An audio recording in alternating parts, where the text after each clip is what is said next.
Aujourd'hui, la phase 1 est terminée, donc la phase qualitative d'audit des 15 établissements, et Monsieur Côté va nous présenter les résultats de ces audits. Bonjour à tous. On parle de pénibilité, juste à l'heure de la sieste, me faire intervenir, c'est pas gentil. Donc je vais essayer de ne pas parler d'une voix trop monocorde pour ne pas vous endormir encore plus. Alors, je voudrais préciser en introduction que la mission qui nous a été confiée, qui a été parfaitement décrite, et c'est pour ça que je ne suis pas intervenu pour faire taire a été de travailler sur la pénibilité, je vais y revenir dans un instant, et sur les conditions de travail. Le fait que ce soit les deux est important. Mais dans un premier temps, on nous a dit, voilà, il y a une obligation réglementaire en France qui consiste à déclarer les salariés qui se retrouvent exposés à tel ou tel facteur de pénibilité au-delà des seuils réglementaires. Alors, c'est pas très bien, je prêche pas pour ma paroisse en disant ça, mais on aurait pu faire le résultat avant de faire l'enquête. Je veux dire par là que les seuils tels qu'ils ont été définis par le législateur sont des seuils plutôt industriels. Et donc, pour autant, il est important de s'en préoccuper. Mais pour atteindre des seuils tels qu'ils sont définis là, c'est très très loin. Bien, mais toujours est-il qu'il était normal de vouloir faire un diagnostic pour dire est-ce que les établissements sont hors la loi s'ils ne font pas les déclarations de pénibilité telles que définies par la loi. Bien. Donc il y a eu 10 facteurs de pénibilité qui ont été définis par la première loi de réforme des retraites en 2010, confirmée par la deuxième loi de réforme des retraites en 2014. 10 facteurs de pénibilité, vous n'en voyez que 5 ici, je vais m'en expliquer dans un instant. Et puis les ordonnances, dites ordonnances Macron de 2017, parce qu'il y a eu énormément de désaccords de la part de l'ensemble des partenaires sociaux sur ces sujets, les ordonnances Macron ont supprimé 4 des 10 facteurs.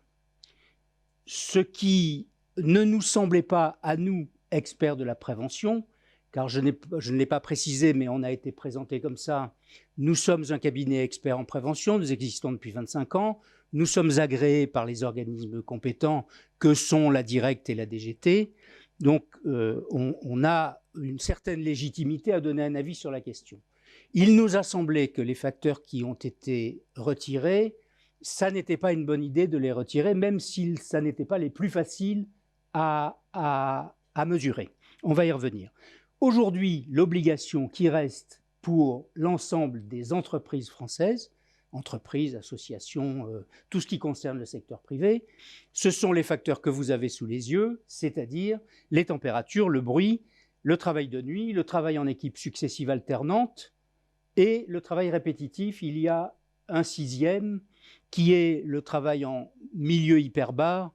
On a eu la faiblesse de penser que ça ne concernait pas beaucoup les établissements de l'enseignement privé, donc on ne l'a pas mis dans cette liste-là. Et les 4 facteurs qui ont été retirés, le port de charge, les postures pénibles, l'exposition aux vibrations et l'exposition aux agents chimiques dangereux. Excusez du peu. Il nous paraît que la vraie pénibilité au travail, c'est celle-ci. Raison pour laquelle la trentaine de branches professionnelles avec laquelle nous travaillons, et parmi celles-ci, un certain nombre nous ont mandatés, missionnés pour fabriquer des référentiels sur la pénibilité, nous ont demandé à l'unanimité de travailler non pas sur les 6 réglementaires, mais sur les 10, parce que la finalité était bien de mettre en place de la prévention et que, bon, je vais évidemment vous donner quelques exemples sur le résultat des audits tels qu'ils ont été décrits et que nous avons fait dans les mois qui ont précédé. Je vais vous donner quelques exemples concrets sur la question. Oui, évidemment, vos établissements sont concernés par l'ensemble de ces facteurs et encore plus particulièrement par ceux-là. Je précise enfin, à titre d'introduction sur le contexte, que les risques psychosociaux ne sont pas pris en compte dans dans cette réglementation sur la pénibilité. Il y a par ailleurs, et vous le savez aussi bien que moi, une réglementation sur les RPS, mais la mission initiale, encore une fois, même si on les a intégrés, vous allez le voir, la mission initiale était: est-ce que les établissements de l'enseignement privé non lucratif doivent déclarer les salariés exposés au-delà des seuils? Donc c'est cette fameuse étape qualitative. Nous nous sommes rendus, ça a été dit, pardon d'être redondant, dans 15 établissements dont il a été déterminé paritairement qu'ils étaient représentatifs en termes de géographie, en termes de taille et en termes d'activité, représentatifs de l'ensemble de vos établissements, l'ensemble du secteur. Les résultats tels qu'ils sont apparus montrent que le travail de nuit, enfin en tout cas un certain nombre de salariés qui travaillent la nuit dans vos établissements, sont concernés au-delà des seuils, c'est-à-dire au-delà de 120 nuits par an, par le facteur de pénibilité de travail de nuit. Et donc, les établissements qui ont des salariés qui sont dans cette définition au-delà de 120 nuits sont tenus, par l'intermédiaire de la DSN, sont tenus de déclarer la pénibilité au travail de ces salariés-là. Je vous rappelle que le but de la mesure de cette exposition est d'attribuer aux salariés concernés des points qui leur permettront éventuellement de partir plus tôt à la retraite, c'est-à-dire 2 ans plus tôt.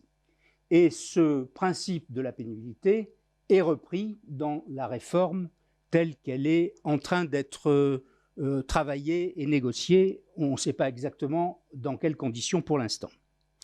Mais comme vous le voyez aussi, même si la seule case rouge qui apparaisse est la case travail de nuit, parce que nous avons gardé les facteurs de pénibilité, les 4 qui ont été retirés, on s'aperçoit qu'un certain nombre de métiers ou de postes de travail sont concernés par les postures pénibles, par le port de charge. Nous allons y revenir, si vous voulez bien, un petit peu plus dans le détail, pour que ça soit extrêmement concret.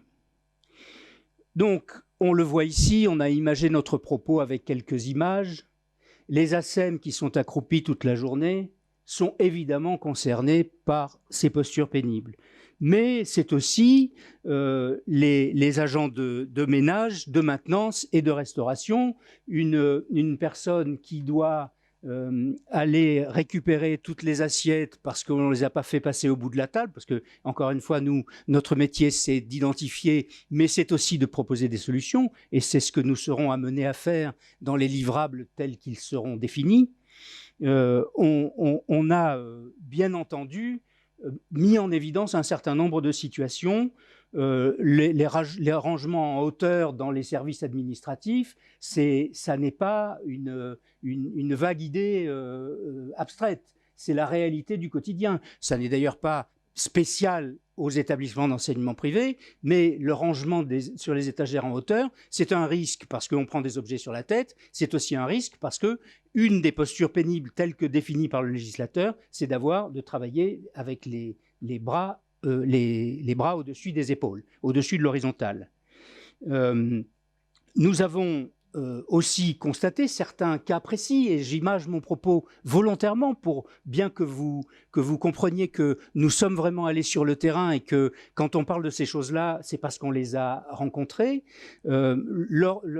L'activité de la plonge, qui est une activité bien souvent rencontrée dans vos établissements, l'activité de la plonge, c'est souvent avec un chariot à presse. Et bien souvent, le système, l'appareil ne fonctionne pas très bien, est trop ancien ou n'a pas été contrôlé récemment. Et donc, la posture et la charge en même temps qui est à mettre en œuvre pour arriver au résultat qui est voulu par cet engin, évidemment, est démesurée. Et ça, nous, sur le terrain, eh bien, nous avons tous les appareils qui nous permettent de mesurer. Et on a donc mesuré avec précision tout ça. C'est ce qui nous a permis d'arriver aux chiffres qui sont là. C'est-à-dire qu'on a accumulé. Si on... Pardon, je suis perdu là. Le port de charge. Voilà, le port de charge. Le port de charge. Voilà. Le deuxième, le port de charge. On prend par exemple le service de reprographie. Alors, au quotidien, c'est pas énorme le port de charge, mais une palette arrive avec des rames de papier. Tout ça, on l'a mesuré.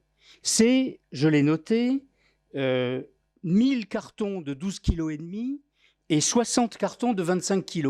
En tout cas, c'est ce qu'on a constaté. Ça arrive en une fois. Eh bien, ça fait 1,5 tonne à déplacer dans la journée. Alors, certes, ce n'est pas tous les jours, certes, on n'est pas au-delà des seuils tels que définis par le législateur, mais pour autant, c'est quand même quelque chose qui pourrait faire réfléchir en se disant, bah, tiens, on va peut-être faire livrer le papier en 2 fois, ou en 3 fois, ou en 5 fois. Ou alors avoir des chariots de manutention qui permettent de ne pas avoir à soulever manuellement 7,5 tonnes. Alors, on ne va pas passer des heures là-dessus, mais ce sont des exemples concrets pour vous montrer que ça existe. À la lingerie, par exemple, on a tendance à tirer les sacs au sol pour les amener de l'endroit où ils sont jusqu'à l'escalier pour les faire descendre. Eh bien, s'il y avait un petit chariot qui permette de les mettre dessus pour éviter de les tirer, vous voyez, ce sont pas évidemment des mouvements répétitifs du travail à la chaîne, bien évidemment, mais tous ces cas concrets qu'on a pu rencontrer sont très importants à mettre en évidence. Il est nécessaire d'en prendre conscience de façon à pouvoir mettre en place la prévention qui s'impose. Les autres, bon, parce que ça, c'est ceux qui ont été identifiés comme étant présents plus particulièrement, mais il y a un certain nombre, si ce n'est un nombre certain, d'autres risques professionnels. Alors la slide que vous voyez là, ça fait un peu inventaire à la Prévert, mais ce sont les risques professionnels tels qu'ils sont définis par l'INRS. Alors, il est bien évident que dans un but d'être le plus large possible dans la mise en évidence des risques auxquels les salariés sont exposés, il était nécessaire de mesurer l'ensemble des risques. Le bruit, par exemple, je vais prendre 2 exemples. On a été dans une salle de classe alors qu'il pleuvait, et donc la récréation a eu lieu dans la salle de classe. Le bruit mesuré est quasiment à 80 décibels, c'est-à-dire la limite du code du travail. Donc, ça n'est pas neutre. Alors certes, ça ne dure que le temps d'une récréation, mais ça se reproduit. Enfin, ça dépend dans quelle région, vous allez me dire, parce qu'il ne pleut pas partout, mais bon. Peu importe. La cantine, c'est en permanence, pendant 2 heures, 78 décibels. C'est pas n'importe quoi. Or, on a vu aussi dans d'autres établissements des cloisons anti-bruit qui étaient installées, et là, les décibels sont à 60. Donc, il y a des mesures de prévention. Certes, ça implique des budgets, mais ça veut dire aussi que ça rejoint ce qui a été abordé tout à l'heure par Corinne Lay, à savoir les aides financières simplifiées, c'est-à-dire qu'en matière de prévention, il est possible d'être aidé pour mettre en place, s'équiper de tel ou tel équipement. Ça peut être, je crois, jusqu'à 70 ou 80% de la valeur de l'équipement en question. C'est un autre débat. Sur les agents chimiques dangereux, puisqu'ils font partie de la liste, le service de reprographie, bien souvent, les agents chimiques dangereux, les produits chimiques qui sont utilisés, sont à côté du poste de travail. Alors ça, c'est quelque chose contre quoi il faut lutter. Il y a une région d'ailleurs qui a lancé, ça c'est très vertueux, une opération détox qui a permis d'identifier l'ensemble de ces éléments, c'était spécifiquement sur les produits chimiques, de façon à faire en sorte qu'ils soient rangés correctement, étiquetés, mis en évidence avec les cryptogrammes qui étaient nécessaires, etc. Donc il y a des mesures de prévention qui sont possibles. J'arrête là avec les exemples concrets des risques physiques, mais ça vaut la peine aussi de parler des exemples concrets en matière de ce qu'on a regroupé sous l'appellation des risques psychosociaux, partie droite de la slide que vous avez sous les yeux, et avec un certain nombre d'items. Alors, je prendrai quelques exemples sur les exigences, c'est dur à dire ça, surtout pendant la sieste, les exigences du travail. Eh bien, nous, par les échanges qu'on a eus avec les salariés, il a été dit tout à l'heure que ça faisait partie de notre mission, les responsables de niveau sont en permanence en train d'emmener du travail à la maison parce qu'ils n'ont jamais fini et qu'ils ont des charges qui sont en dehors de leur définition de poste. C'est un exemple. Sur l'insécurité de travail, on a constaté que les responsables informatiques se demandent souvent quel est l'avenir du service. Est-ce qu'on n'est pas en train de nous éliminer pour sous-traiter? Ça fait partie de l'insécurité du travail.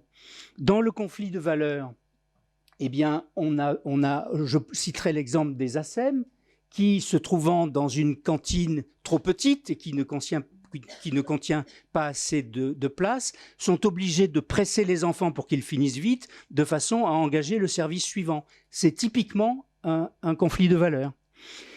Concernant la charge émotionnelle, les exigences émotionnelles, on vient d'avoir une année 2019, particulièrement chez vous, je ne sais pas si vous le confirmerez, mais d'extrême violence. Et donc, l'ensemble des salariés de vos établissements expriment un sentiment de peur. C'est-à-dire que là, on est typiquement dans la charge émotionnelle. Sur l'autonomie, je citerai l'exemple des CPE, qui se considèrent comme étant mal reconnus et qui disent qu'ils ne peuvent rien faire, qu'ils ne peuvent prendre aucune initiative sans en référer préalablement au directeur des études et de la vie scolaire. Voilà quelque chose qui rentre dans le cadre de cette autonomie. Et enfin, concernant les relations du travail, eh bien, alors là, c'était intéressant, les responsables maintenance disent qu'ils se font en permanence insulter par les enseignants, alors qu'ils ont la satisfaction du travail accompli pour ce qui les concerne et qu'ils ont la sensation de mettre à disposition un matériel de bonne qualité et en bon état. Ils disent que ce sont les enseignants qui les cassent ou qui ne savent pas les utiliser et après ça retombe sur eux. Alors, je ne porte pas un jugement sur cet élément-là, mais je dis simplement que ces exemples-là font que tous ces éléments qui sont là, tous ces risques, sont présents aussi dans les établissements de votre secteur d'activité. À ce stade de la présentation, nous souhaitons passer la parole à Madame Savez et Madame Leroy pour avoir un peu leurs remarques sur les résultats des audits. Je vais me présenter. Donc, je suis dans l'enseignement catholique depuis 1982. J'ai commencé comme animatrice éducatrice, stagiaire. Ensuite, je suis arrivée en Vendée en 1984, où je suis devenue responsable d'internat. Et ensuite, j'ai changé d'établissement et je suis devenue responsable de vie scolaire. Donc dans un lycée d'enseignement général et technologique de 1200 élèves. Je ne vais pas aller plus loin, je ne vais pas m'étendre sur la suite. Alors, mes remarques, sur les ports de charges lourdes, j'ajouterais que nous avons aussi des établissements et des petits établissements qui n'ont pas obligatoirement des cuisines high-tech. Et là, on se trouve confronté à des salariés qui portent des charges lourdes, des grosses bassines, des grosses gamelles, mais qui ont aussi des friteuses qui ne sont pas électrifiées. Donc, ça ne paraît pas, mais c'est lourd. Et vous avez souligné tout à l'heure le port de la vaisselle à la plonge. Madame Leroy, vous pouvez peut-être ajouter quelque chose et puis vous présenter. Bon, alors pour la présentation, ça va être rapide. Je suis enseignante depuis un nombre certain d'années dans l'enseignement catholique, dans un lycée hôtelier en Bretagne. Et je suis plus ancienne, c'est vrai, dans les négociations que Madame Lé. Je suis arrivée en commission paritaire nationale des salariés en 1999. Et participé après à différentes rédactions de différents textes et discussions dans différents domaines, toujours sur les salariés, pour arriver actuellement à la CPPNI. Alors, puisque vous nous aviez interrogé notamment sur les ports de charges lourdes et que c'est l'heure de la sieste, l'a rappelé monsieur tout à l'heure, eh bien, il y a notamment les ASEM qui se plaignent souvent, lorsqu'il n'y a pas un dortoir permanent dans les établissements, de devoir empiler et ensuite, d'abord, mettre sur le sol, puis empiler les matelas. Et il faut faire ça. Et les parquettes. Oui, il faut faire ça. Et, certains ont fait même le calcul du nombre de fois où elle devait se baisser, puisqu'il faut mettre le matelas, se baisser pour l'enfant, de nouveau se rebaisser pour lever l'enfant, ensuite remettre les matelas, etc. Ça, c'était un exemple qui, je crois, avait d'ailleurs été soumis dans l'enquête, hein, qui fait partie des points les plus noirs. Ouais. On ne reprendra pas les autres exemples donnés par monsieur. Non, non. On va gagner du temps. Vous avez des questions, des remarques concernant les résultats, les audits? Donc, en résumé, aujourd'hui, au niveau de la pénibilité, donc le travail de nuit est le facteur à déclarer puisque les seuils sont dépassés. Et au niveau des conditions de travail, aujourd'hui, nous entamons la phase 2, qui est la phase quantitative, donc les questionnaires. Et Monsieur Côté va vous expliquer plus en détail cette phase. Me revoilà. Donc, dans cette phase qualitative, comme vous l'avez vu, en tout cas, c'est le message que je voulais faire passer. Si vous n'avez pas compris, c'est que je me suis mal exprimé. L'idée était de recueillir toutes les données pour personnaliser au maximum, savoir de quoi on parlait, avoir mesuré, dans le but de concevoir en effet des questionnaires pour une phase quantitative. C'est-à-dire que maintenant, nous avons besoin de confirmer nos constats et nos mesures par la remontée que les établissements vont nous faire. J'y reviens. Donc, on a fabriqué par unité de travail un questionnaire. Ces questionnaires, la personne en charge dans l'établissement va y répondre par oui ou par non. Et c'est grâce à cette phase quantitative que nous allons pouvoir avoir une cartographie la plus large possible. On va en reparler peut-être un petit peu plus tard, de façon un peu plus précise, mais c'est grâce à ça que nous allons avoir une cartographie très précise des risques tels qu'ils sont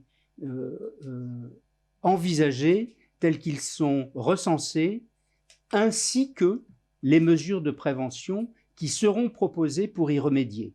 En tout cas, c'est le but que nous nous sommes fixés pour arriver au résultat de la mission telle qu'elle nous a été confiée. Voilà. Donc, il y a une communication en cours pour recenser des volontaires qui voudront bien participer à ça. Il est bien évident qu'une fois qu'ils auront ça, je fais simplement une petite parenthèse, mais ça permettra à l'établissement en question d'avoir une actualisation de son propre document unique ou une réalisation. J'ai dit actualisation par pudeur, mais on sait bien que dans les petites structures, bien souvent, le document unique n'existe pas. Or, un mot là-dessus, ça a été évoqué tout à l'heure par Xavier. Le document unique d'évaluation des risques, c'est la Bible des risques professionnels dans l'entreprise. C'est obligatoire depuis 2001. Et en cas d'accident grave, c'est la première chose que l'inspecteur du travail va demander quand il va arriver dans l'entreprise. Donc, ça vaut peut-être la peine, en tout cas, d'en être informé. Voilà. Alors, voilà comment ça se présente.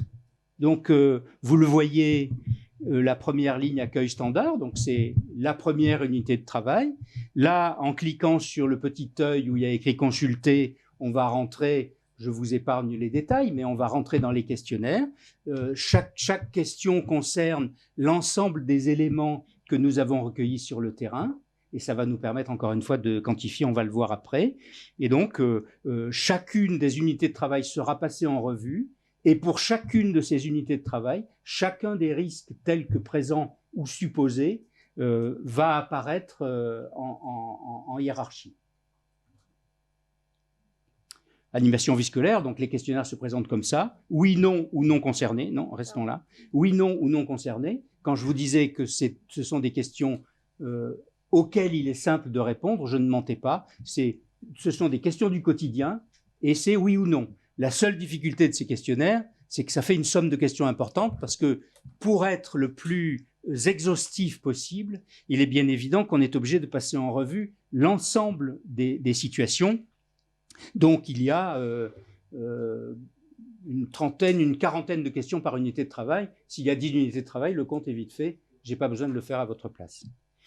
Voilà comment ça se présente. Et nous avons donc, nous mettons à la disposition des établissements en question un outil informatique accessible par le web, avec un mot de passe délivré par la branche, de telle sorte que voilà, tous ceux qui ont été volontaires pour le faire aient un accès. Et nous, ensuite, on va travailler sur les résultats.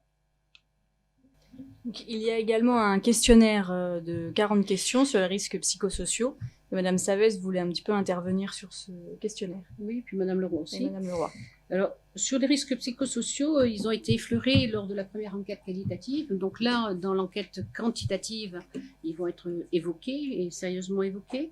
Dans nos syndicats respectifs, et là, pour toutes les trois, oui, c'est mieux, c'est vrai. Pour toutes les trois, nous avons de plus en plus régulièrement et de plus en plus fréquemment des cas de salariés en situation de grand stress et de mal-être. Et donc ça nous interroge et bon, ça a contribué à ce questionnaire sur les risques psychosociaux. Ce qu'on peut dire, c'est que c'est des éléments qui nous arrivent. Hein. Ces salariés commencent souvent par un arrêt de travail pour maladie simple, qui va se voir prolonger plusieurs mois, pour aboutir à des situations pas faciles à gérer, c'est-à-dire à une démission ou une rupture conventionnelle, ou éventuellement un licenciement pour inaptitude mais d'origine non professionnelle, parce que en fait, la souffrance au travail au jour d'aujourd'hui et le burn-out sont très difficilement reconnaissables comme maladie professionnelle. Donc ça nous interroge beaucoup. Je vais passer la parole à Madame Leroy. Oui, alors pour l'instant, ça ne correspond pas tout à fait à ce qu'a dit mon voisin tout à l'heure, mais pour l'instant, ce sont majoritairement des salariés cinquantenaires qui nous font remonter leur situation, dont on constate le licenciement pour inaptitude ou le départ en rupture conventionnelle, ce qui est plus problématique parce qu'après, ils se retrouvent au chômage. Ouais. Alors, nous avons constaté que ce sont des salariés de niveau hiérarchique et de métiers, de fonctions fort différents. Et on peut dire que lorsque ce sont des personnels d'exécution, souvent, au départ, ce sont des problèmes physiques qui entraînent une baisse de, entre guillemets, rentabilité, qui génèrent chez eux un malaise psychologique. Par contre, pour les cadres plus âgés, que ce soit des cadres éducatifs, administratifs ou des chefs de travaux, ou des responsables de niveau, etc., là, c'est plus souvent à l'occasion d'une réorganisation. Ça a été d'ailleurs dit ce matin par la juge du Conseil des prud'hommes. Une réorganisation qui fait qu'on les met où elle a d'ailleurs aussi employé l'expression que j'avais notée, une mise au placard. Mais dans les deux cas, ces deux types de personnels sont aussi désemparés dans leur situation. Et donc cette répétition de situations nous interroge vraiment sur l'ambiance qui règne dans certains de nos établissements. Et certains salariés évoquent carrément une perte de sens dans leur travail et également, non pas un manque de reconnaissance, mais carrément une non-reconnaissance de leur rôle d'éducation, quelle que soit leur fonction. Ces répercussions, ces mots ont d'abord des répercussions sur les personnes, sur l'équipe, mais aussi, certainement, à terme, sur le service rendu aux élèves. Et là, je fais le lien avec quelque chose que j'ai vu ce matin qui semblait fort intéressant. Dans le 91, une formation collective avait été organisée, portait, si j'ai bien noté le titre, « Faire vivre le temps de cantine ». Ça m'a paru très, très intéressant. Et ça fait écho à deux cas, notamment de salariés qui m'ont interrogé déjà depuis début septembre, personnels qui travaillent en cantine. Et dans leurs établissements, parce que ce sont deux établissements distincts, on demande aux enfants, de la maternelle jusqu'à la 3e, de manger en 20 minutes. Donc là, la cohérence va être à trouver entre faire vivre le temps de cantine et manger en 20 minutes. Le seul avantage que je vois de manger en 20 minutes, c'est que peut-être que ça va diminuer en effet l'exposition au bruit. Mais c'était sans doute pas le but. L'objectif premier. Oui. Excusez-moi, je m'interroge juste simplement sur une chose concernant les unités de travail que vous avez retenues.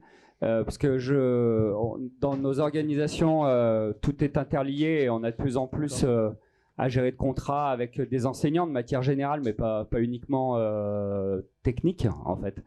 Et dans mon ancienne OGEC, la médecine du travail avait mené une enquête qui s'appelait Everest et avait évaluation des risques sociaux au travail, avait décidé de l'étendre à l'ensemble du corps enseignant, puisque en fait certains d'entre eux peuvent avoir des compléments d'heures hors contrat ou être formateurs sur un CFP, etc.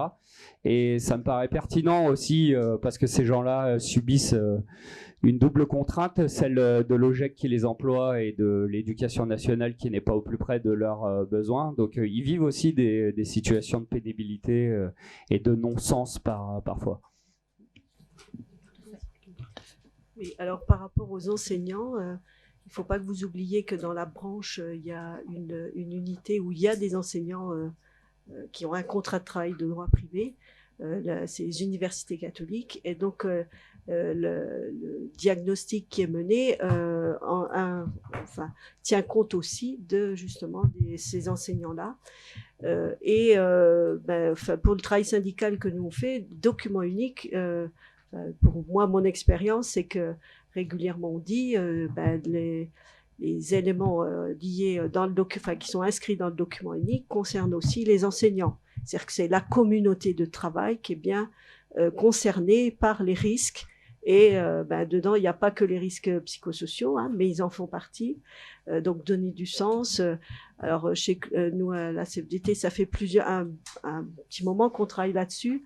Au niveau de la FEP, on a même beaucoup travaillé sur les risques psychosociaux et comment introduire, puisque au départ, le document unique, on voyait dans les documents uniques dans les écoles, on voyait jamais les risques psychosociaux apparaître.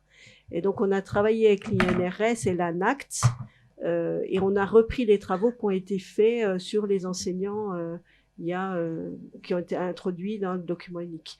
En tout cas, on fait ce travail-là. Donc, ils sont pris en compte. Hein. Il y a un questionnaire qui concerne aussi plus particulièrement les enseignants. Alors, c'est par le prisme des universités que c'est apparu, mais en tout cas, ils sont dans... alors, je ne sais pas si sur le questionnaire, les enseignants, agents publics seront interrogés. C'est tous les enseignants de droit privé. Il y a aussi tous les enseignants de droit privé qui, en tout cas, sont concernés, les formateurs dans les CFA. Ça, en tout cas, ils y sont. Donc, on invite aussi les établissements à en faire part. Là, j'ai fait part aussi à Dorothée et au niveau de Didactem, à Monsieur Le Maire, j'en ai parlé et touché un petit mot. J'ai rencontré également les psychologues, il n'y a pas très longtemps, qui sont demandeuses. Donc, on va essayer de voir si on peut monter un questionnaire aussi en direction des psychologues.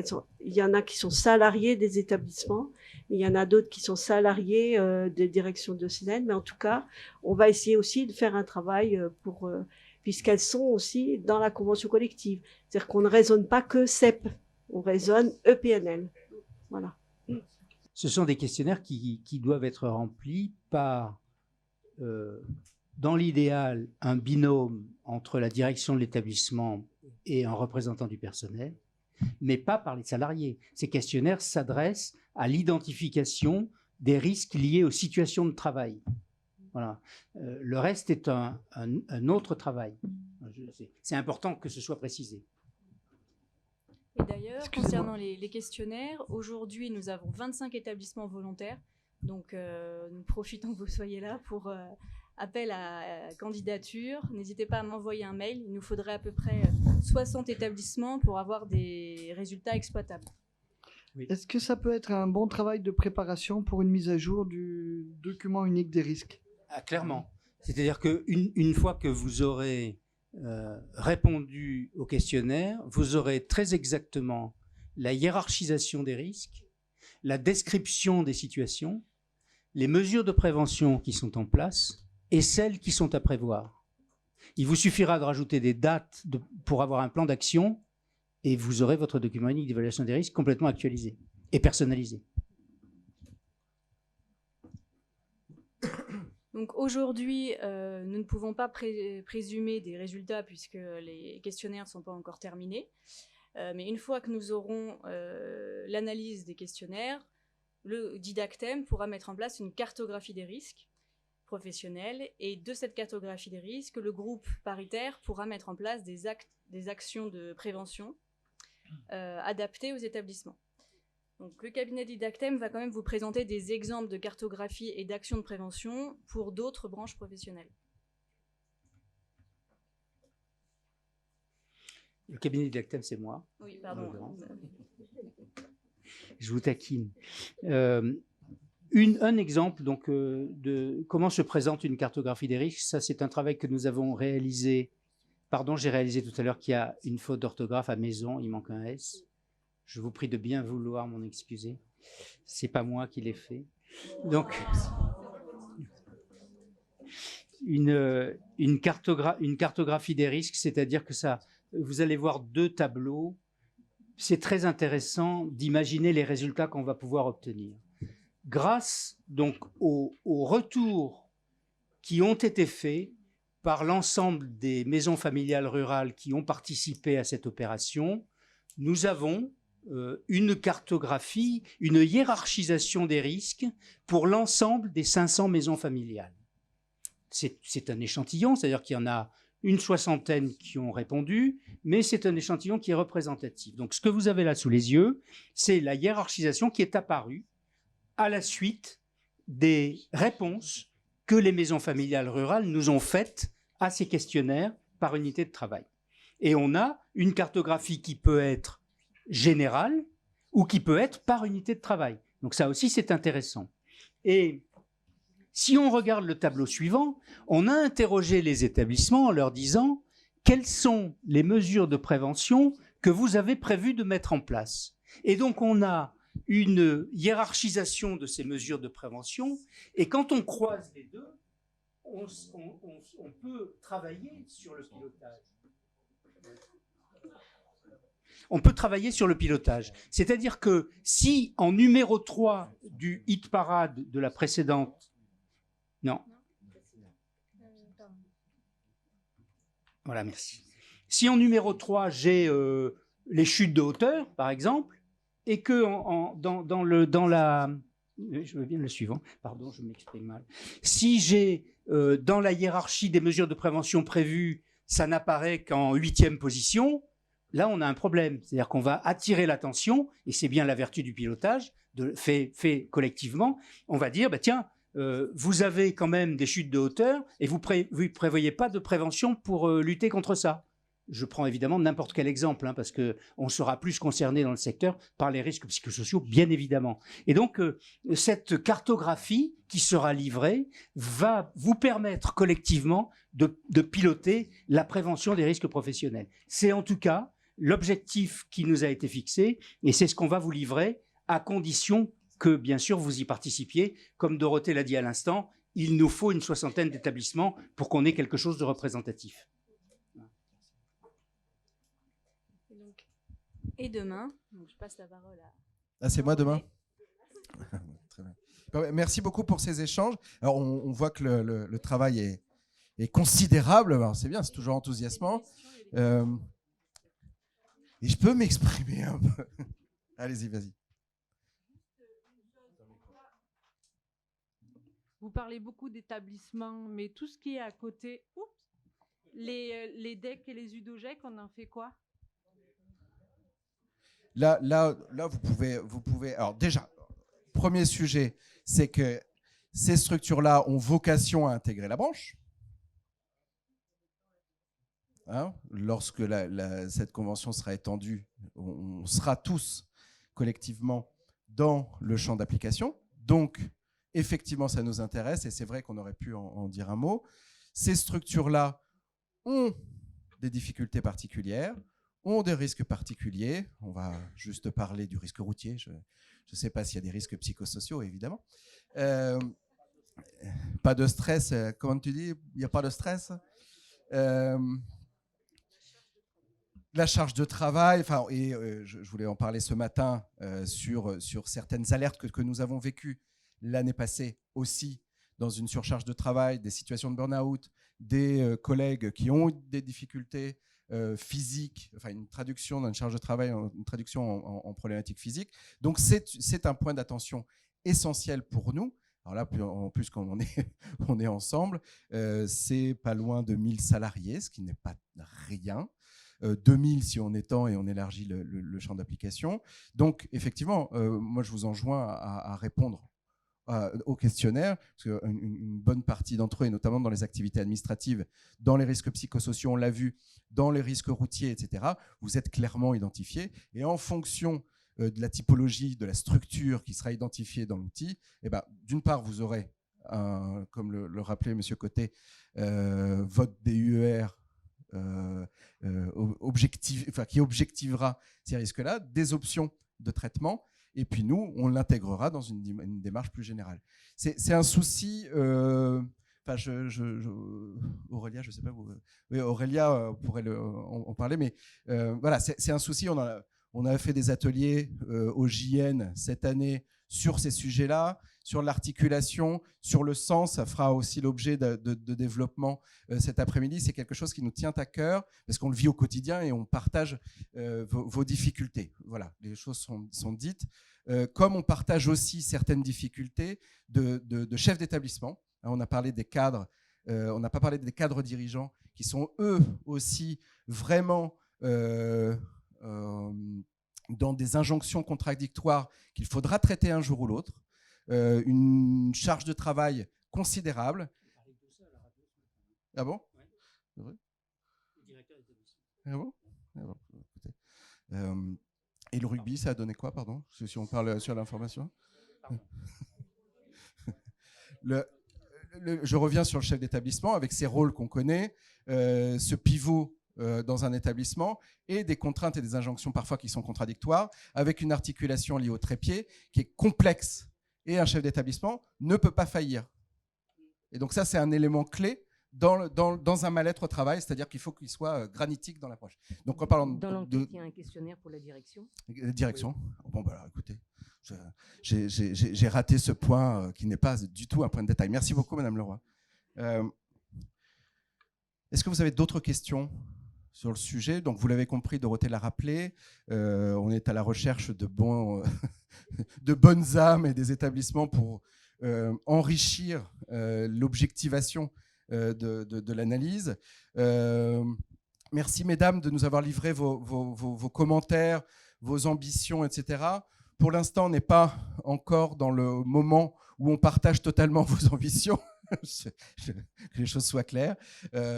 Donc nous, on a besoin d'objectivation et d'une analyse précise, et ensuite fixer des priorités qui nous sembleront nécessaires d'embrasser. Juste, pour dire, la phase de diagnostic, on a bien conscience que nous, il la faut, on l'attendait depuis longtemps.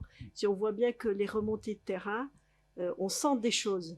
Mais après, sur les aides maternelles, on a discuté beaucoup. Il y a des ressentis. On voit bien qu'il y a des choses. On voit bien les gens qui tombent en inaptitude, qui sont licenciés pour inaptitude. Mais comment relativiser et dire que c'est objectif, quoi. Du coup, tout ce travail qui est fait permet d'objectiver un petit peu tout ce que nous, on peut avoir de remontée du terrain, quoi, à faire. Et donc, qualité de vie au travail, ça passe par de bonnes conditions de travail.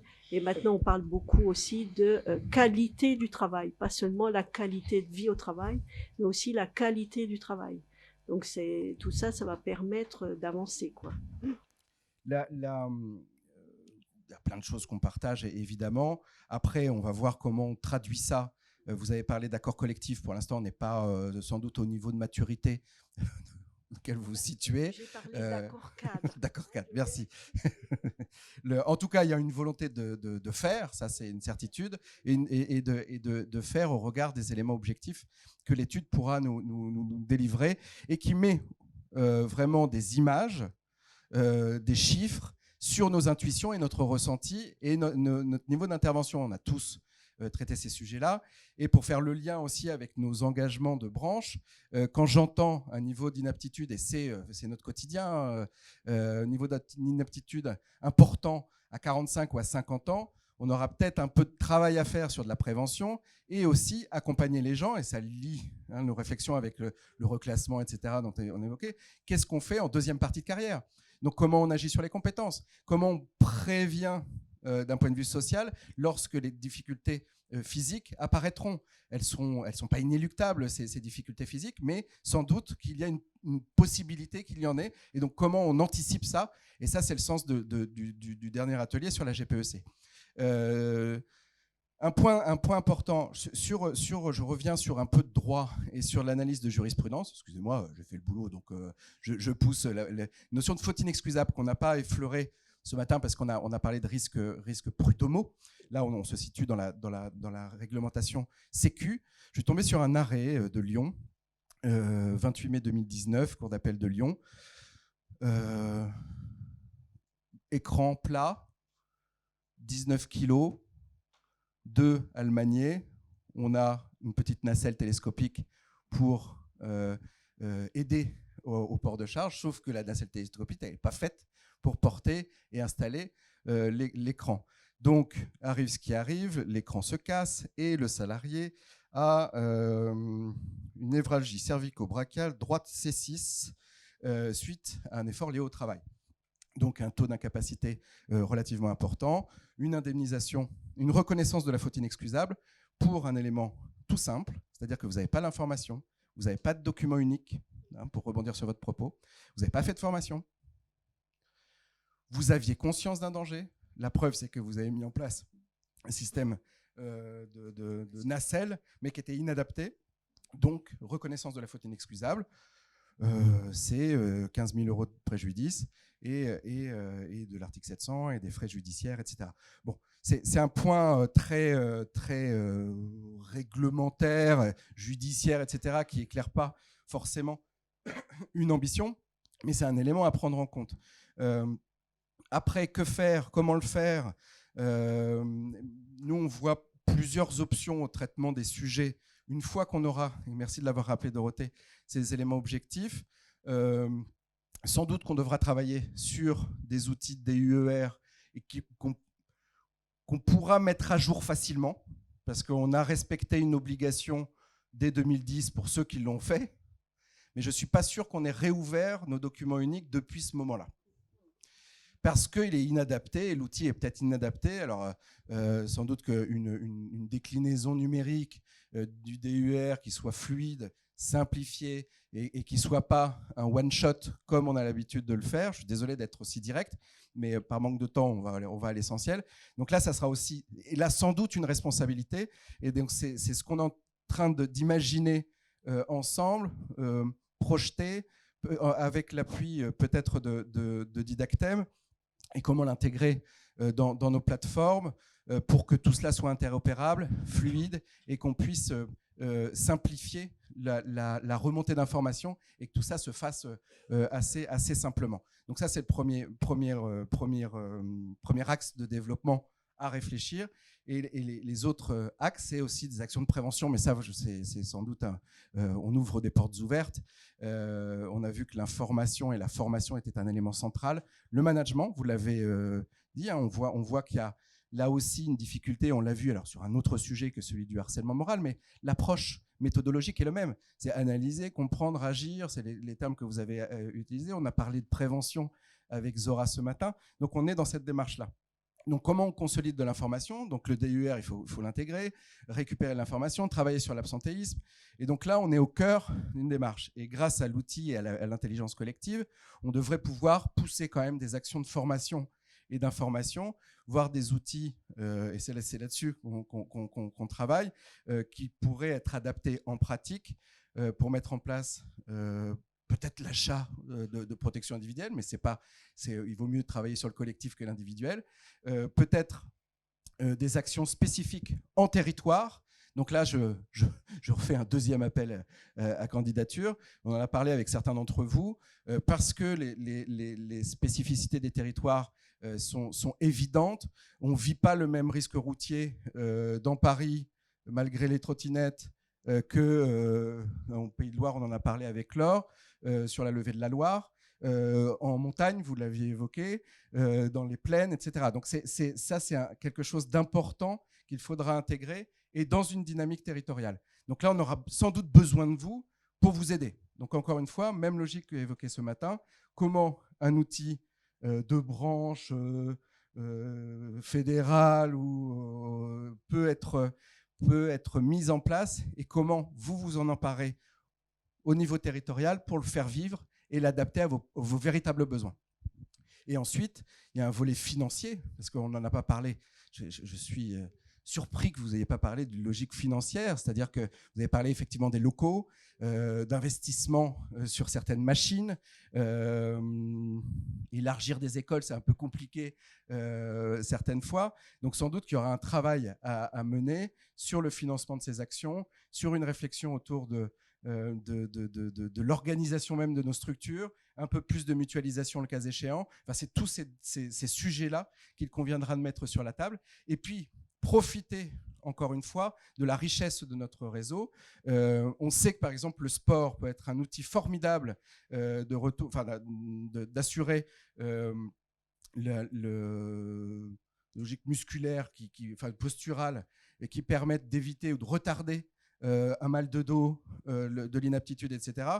On a un réseau qui s'appelle Luxel. Ce n'est pas totalement fou d'associer Luxel et l'ensemble des profs de sport à des actions de prévention qui pourraient être mises en place dans le réseau. Alors là, ouvrons un peu nos chakras et peut-être qu'il y a des choses à faire autour de ces sujets. Dorothée a listé un certain nombre d'actions que vous avez sous les yeux. Peut-être qu'avec les applis, pas les applis, etc., on pourra construire quelque chose. Donc là encore, une fois, appel au peuple, n'hésitez pas à avoir de bonnes idées et à les partager. Est-ce que vous avez des questions,